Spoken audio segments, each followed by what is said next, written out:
One of the fascinating things that came out of my research on destiny is a language that we don't normally use in church. It's the term convergence.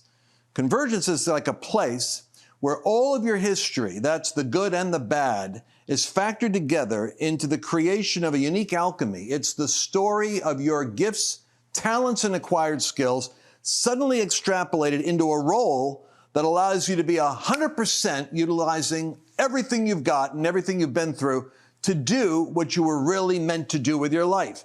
That convergence zone happens in the midst of all kinds of tectonic shakes that are going on in the world. In this particular module, I'm going to talk about the tension that is going on geopolitically, globally, in the news cycle, as tribalism is redefining nations, and nations are being pushed into a globalist empire. And here you are showing up, entering convergence right when history is happening. Couldn't be a better time. And I explain exactly what's happening in the world around you while you're coming into your ultimate assignment. Go to lancewallnau.com/mastery to get all 7 lessons to be able to almost position yourself like a GPS. Where am I now? And where am I going in order to take off into the thing that God has called me to do? lancewallnau.com/mastery. You'll love this particular module. What this Jewish scholar is saying is that what you have, I want you to catch this in your head. You've got the beast system, which is arising, which is, he's not calling it beast because he's not a Pentecostal. He's saying it's empire. But his language helped me understand what the beast is. It's the spirit of expanding the rule and dominion of one group over all other groups for your own benefit and for the benefit of the world. So that's the media narrative. Over on this end, you have tribes, and you have this tribal loyalty. And the problem with tribal loyalty is it leads to anarchy. Why would this lead to anarchy? Because one tribe rules against another tribe, so you got 12 tribes in Israel. And until God consolidated them with a divine moment where Aaron's rod is taken into the temple, even the 12 elders recognize, all right, Moses, he's got something going, but still, I mean, we're all on my own tribe and you're your own tribe, and I should lead. Who should lead? I think I should. No, I think I should. They were all arguing as to who were going to lead. Tribalism leads to anarchy until the rod of everyone's staff was taken into the sanctuary, and overnight they waited. And when they came out the next day, Aaron's rod supernaturally had fruit. Derek Prince, the great Oxford educator, said that it is inevitable that even there are tribes in Christianity. There's the Baptist, the Pentecostal, their First Assembly of God, the megachurch, the Gateway is not the this church, But what unifies them is supernatural attestation. It's God's hand on you. And so Aaron's rod was the only one that was a dead stick that had living leaves on it. And when they all examined it, they said, who's this, who's this? And they all had their name on the stick. So how did God solve the problem? Disunity was solved by who was anointed. And the anointing organizes the tribes. So you have anarchy over here, tribal loyalty. Now this is what the left wants to do in Marxism. It has the heterosexual against the homosexual, and then you've got Latinos that are fighting against whites, whites against black lives matter as all whites are basically suppressing. So it's creating tribalism out of what was once unified. In the middle, between the two, is the nation state. Now you got to see how this works. This is where the beauty of this man's research is. You've got the beast over here, which is total power and assimilation, taking over all tribes, all nations into the system. Then you have anarchy. You've got Saudi Arabia fighting with Islam, fighting with Iran, which is fighting with Syria, which is fighting with Turkey. So the problem with Islam is it's tribal. It's Sunni and it's Shiite. The nation state is God's solution to the difference between the beast or tribal anarchy. And this point in the middle is where you can actually bring the tribes together with a common language and a common geography and a common faith and say, this is who we are. So much so that you're willing to go to war for your nation, even though your tribe is over here. You're willing to work together to save your nation because you identify here, not here. So listen to how he explains it now that you've seen it.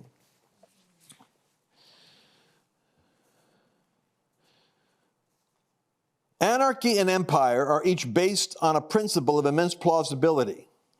The loyalty to familiar individuals that characterizes the anarchy of tribes, and the unity of mankind on the other. We all have something in common, in terms of from heaven's perspective. Nevertheless, when either one is permitted to exceed its proper place and embrace this primarily ordering principle, is the primary principle of the political world, it quickly engenders not the freedom of people, but in every case, their subjugation and enslavement. Either one, on either extreme, it will put you under their tribe and make you a slave of their tribe, or it'll put you under their empire and make you a servant to the emperor. Only this allows for maximum personal human flourishing and freedom, which is why this movement towards this global soup is not so smart to the Jewish people that are saying, let's think about this. So it quickly engenders the freedom of people, but their enslavement. Just as empire tends towards the enslavement of peoples to the customs and ideals of a ruling nation, so too does anarchy tend towards the enslavement to an endless strife among local strongmen competing for tribal power. Empire and anarchy are the horns of a dilemma that's dogged mankind's steps since antiquity. The 12 tribes of Israel, and then Syria or Persia or Rome.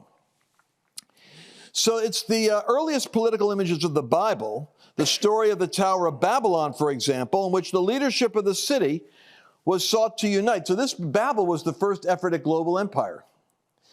And trying to force everyone into one language and one community. And one purpose. And then you've got the story of Noah's Ark, a tiny familiar community cast out of a violent, anarchic mankind. It gives a sense of how deeply these two evils impressed themselves on the thought of our forefathers.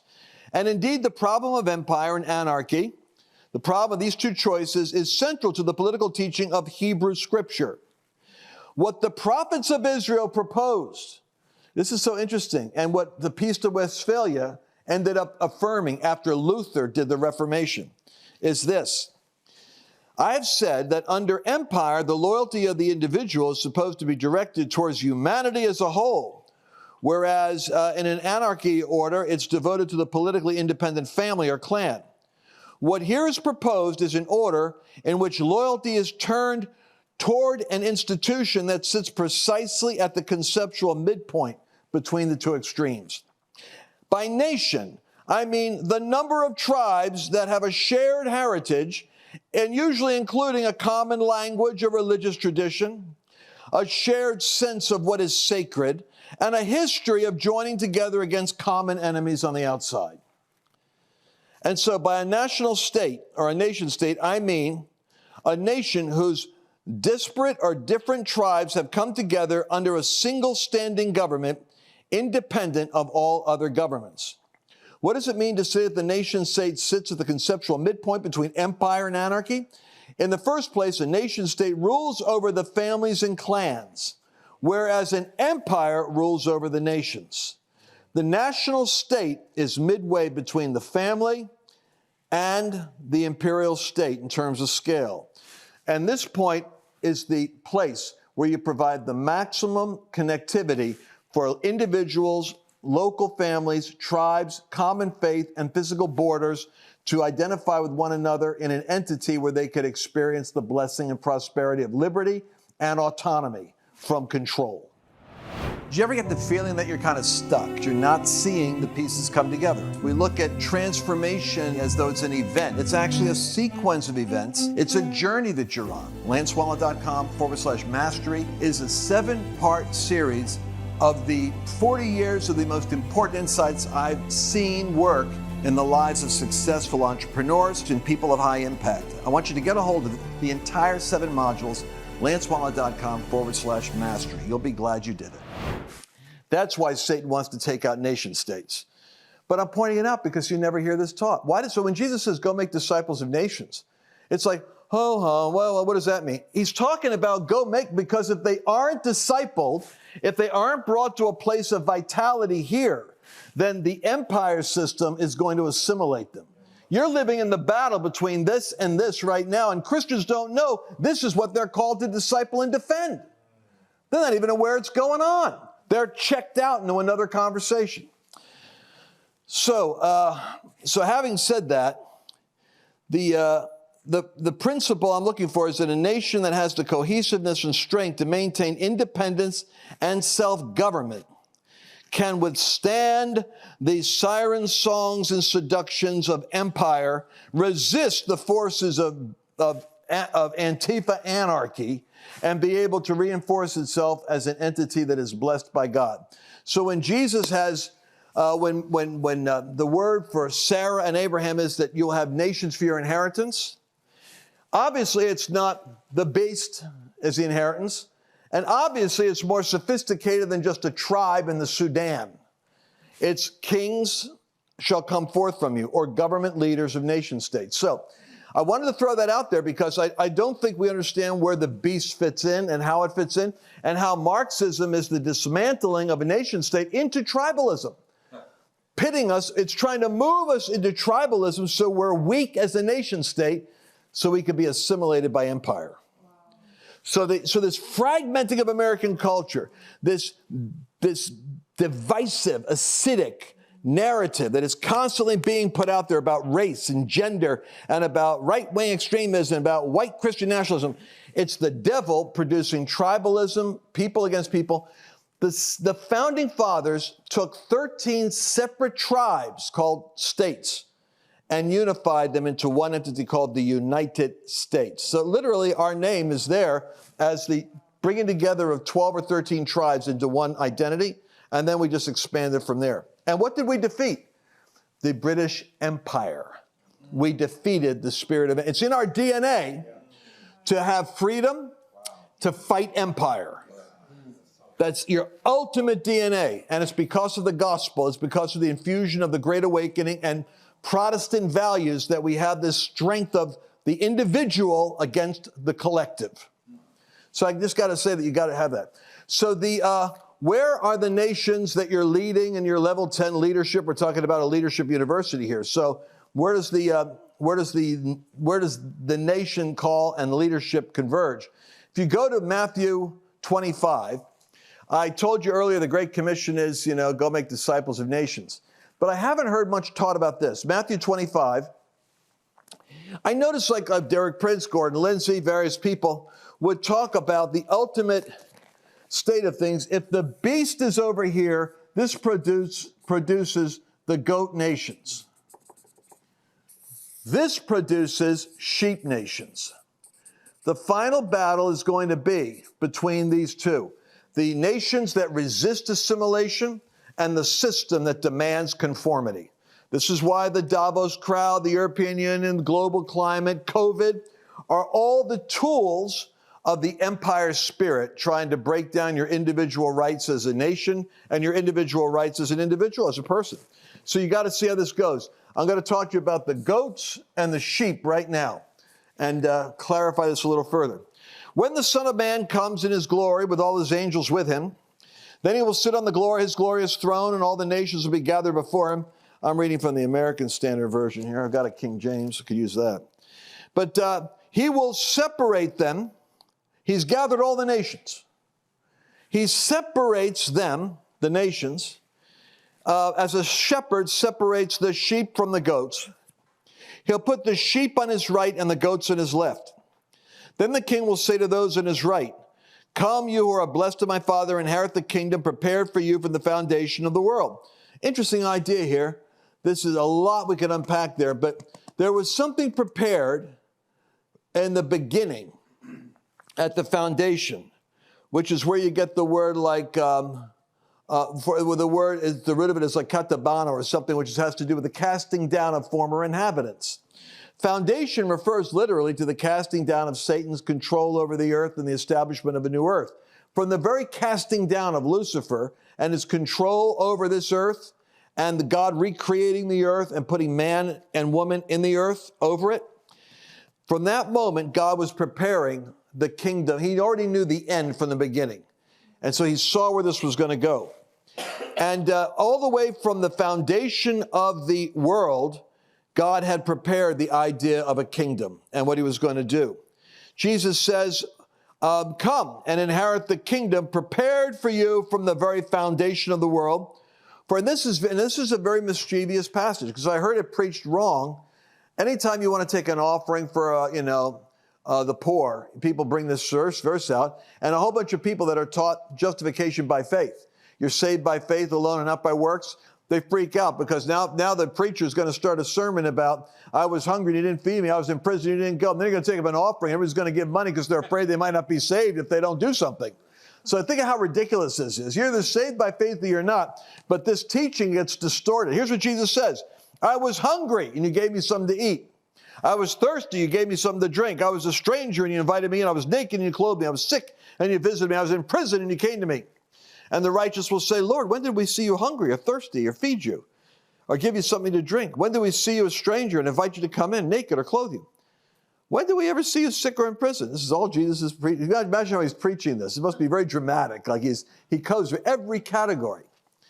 And the king will answer and say to them, truly I say to you, to the extent that you did it to one of these brothers of mine, even the least of them, you did it to me. And then he will also say to those in his left, depart from me, you accursed ones, into the eternal fire that was prepared for the devil and his angels. Because when I was hungry, you didn't feed me. When I was sick, you didn't And so, verse 45, then he answered and said, truly I say to you, to the extent that you didn't do it to one of the least of these, you didn't do it to me. And these will go away into eternal punishment, but the righteous into eternal life.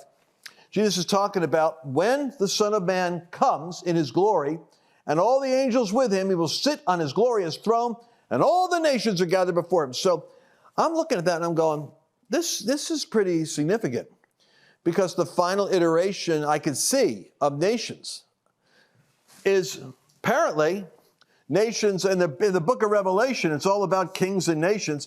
You see it's sheep nations and goat nations. And I'm very interested, and I've taken time to show you, the 7 mountains of culture is what determines the strength of your nation state.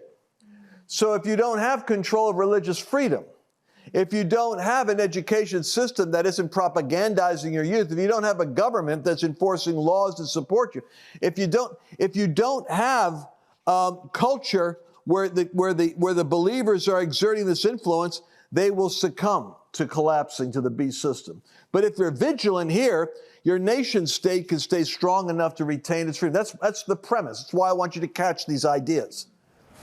So where else are you going to get a worldview that talks about empires and tribes and the emerging beast system and the battle over nations?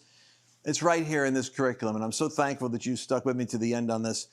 Listen, knowing where you're at in history and knowing what you're called to do is all part of the secret sauce of working out your own calling. You don't want to be redundant. You don't want to just do what you thought you were supposed to do 10 years ago.